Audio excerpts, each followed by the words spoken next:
Hello साथियों, welcome to planet 4। आप सभी को प्लेनेट 4 विक्रम का नमस्कार। आज पूरी दुनिया ईरान को परमाणु बम बनाने से रोक रही है। भारत भी दशकों से फाइटर जेट इंजन बनाने की कोशिश में है, लेकिन अब तक कामयाबी नहीं मिल पाई। क्यों?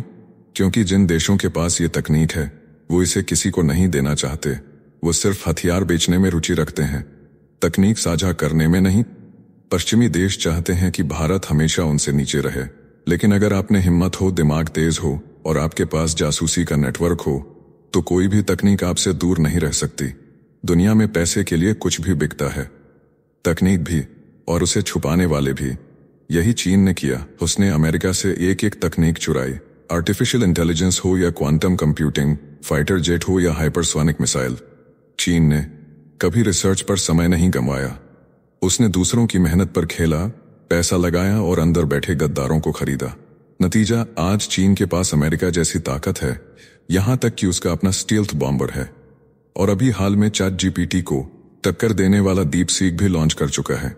ध्यान दीजिए, हर तकनीक का निर्माण करने वाले देश को उसमें सालों लगते हैं। अरबों डॉलर की लागत आती है, हजारों वैज्ञानिकों का पसीना बहता है, लेकिन चीन सिर्फ कुछ महीनों में वही हथियार बना लेता है, क्योंकि उसे बनाना नहीं, सिर्फ चुराना आता है। और इसके लिए उसने पूरी दुनिया में जासूसी तंत्र फैला दिया है। यूरोप, अमेरिका, संयुक्त राष्ट्र, हर जगह पूरी दुनिया चौंकी थी जब अमेरिका ने अपने B-2 स्टेल्थ बॉम्बर से ईरान पर हमला बोला।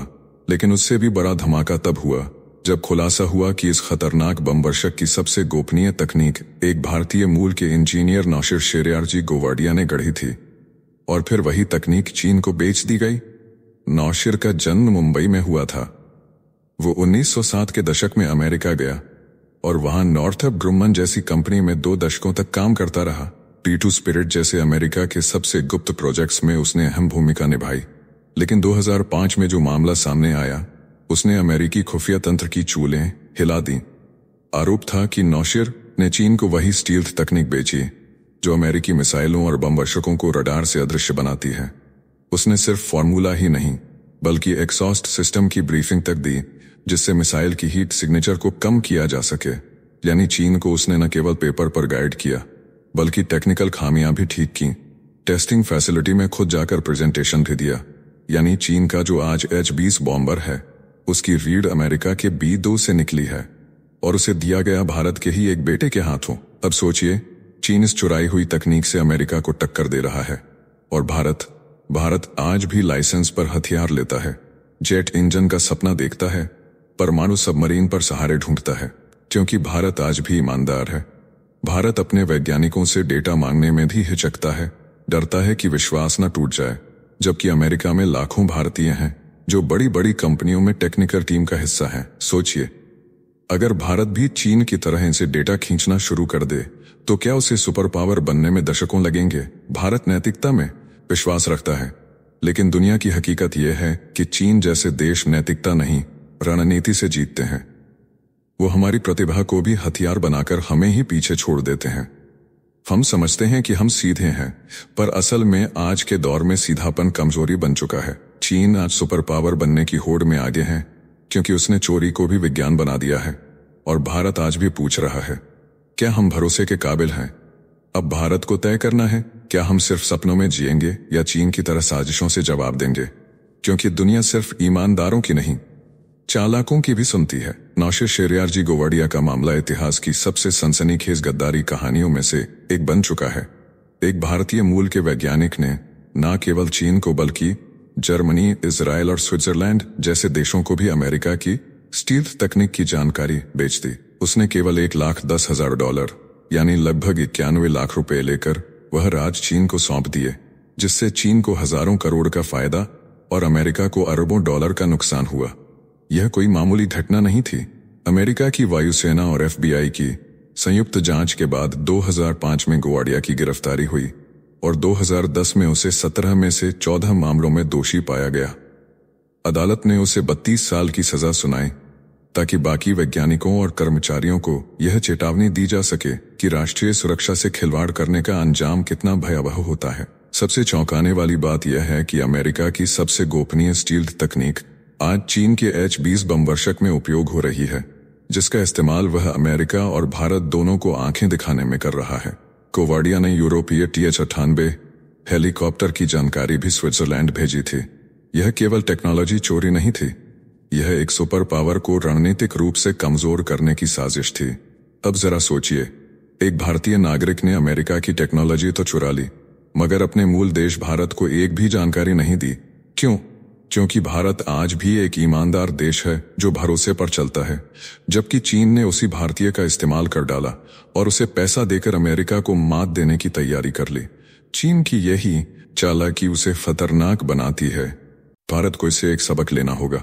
आज चीन जिन रिसर्च और डेवलपमेंट बजट्स का ढोल पीटता है, वे असल में चोरी और जासूसी के नेटवर्क पर खर्च होते हैं। भारत अगर सतर्क नहीं हुआ तो आने वाले समय में वह चीन की चालों का शिकार बन सकता है। इसीलिए भारत को अब सुरक्षा, खुफिया तंत्र और साइबर टेक्नोलॉजी में आत्मनिर्भरता की ओर तेजी से बढ़ना होगा। चीन के CCTV कैमरों का इस्तेमाल बंद करना होगा, क्योंकि आज की लड़ाई बमों से ज्यादा डेटा और डिजाइन की है। आप सोचिए, एक ऐसा युद्धक विमान जिसे रडार भी नहीं पकड़ सकता, जिसे देखकर दुश्मन की पनाहें तक कांप उठें, वही तकनीक अब चीन के पास भी है।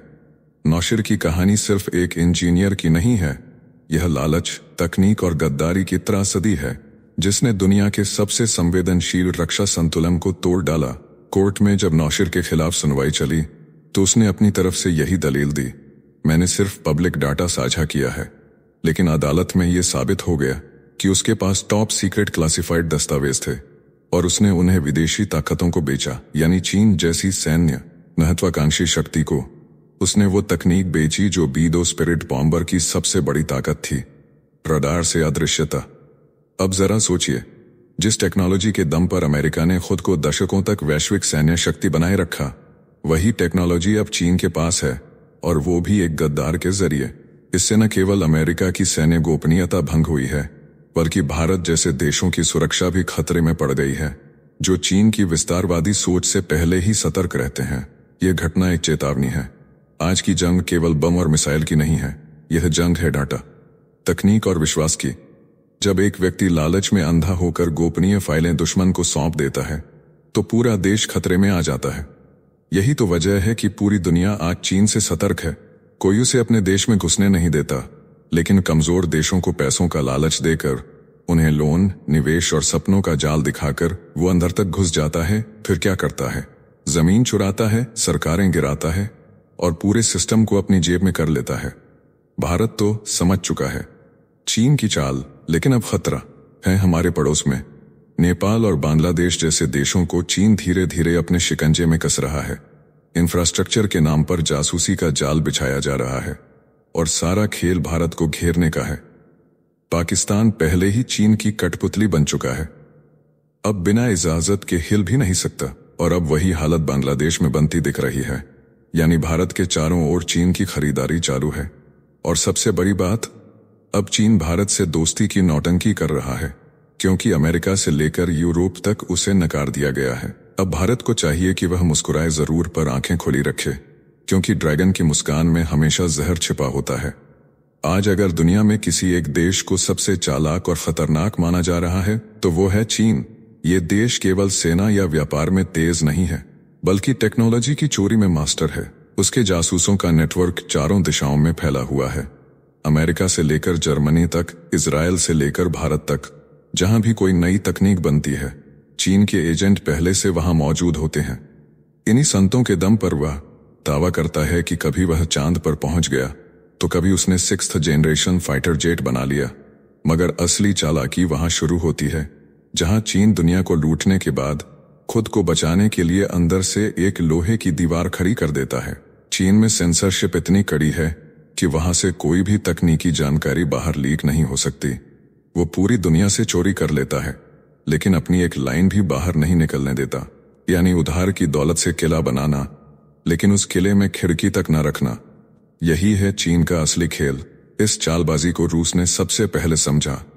हाल ही में रूस ने जब चीन को S-400 मिसाइल सिस्टम बेचा तो यह साफ कर दिया गया कि उसमें से कोर टेक्नोलॉजी, यानी कि असली तकनीकी रहस्यों को हटा लिया गया है, क्योंकि रूस जानता है कि चीन उसका दोस्त कम, तकनीक चुराने वाला पड़ोसी ज्यादा है। रिपोर्ट्स ने यह भी बताया है कि चीन ने जब रूस से फाइटर जेट या मिसाइल सिस्टम लिए तो कुछ ही महीनों में उसका कॉपी वर्जन लॉन्च कर दिया। आज भारत को भी रूस से यह सीख लेनी चाहिए। टेक्नोलॉजी के मामले में ईमानदारी दिखाना एक बात है और अपनी टेक्नोलॉजी की रक्षा करना दूसरी। चीन को जितना भी मौका मिला उसने हर बार किसी न किसी देश को चूना लगाया है। इसलिए आने वाले समय में भारत को भी अपनी सीमाओं के भीतर ऐसा डिजिटल और साइबर फोर्ट बनाना होगा जहां से ना तो कोई तकनीक बाहर जा सके और न ही कोई बाहरी ताकत चुपचाप अंदर घुस सके, क्योंकि जो देश चुपचाप दूसरों को लूटना जानता है वो खुलकर हमला नहीं करता, वो धीमे जहर की तरह अंदर से खोखला कर देता है। चीन वही जहर है और अब भारत को इसकी काट ढूंढनी ही होगी।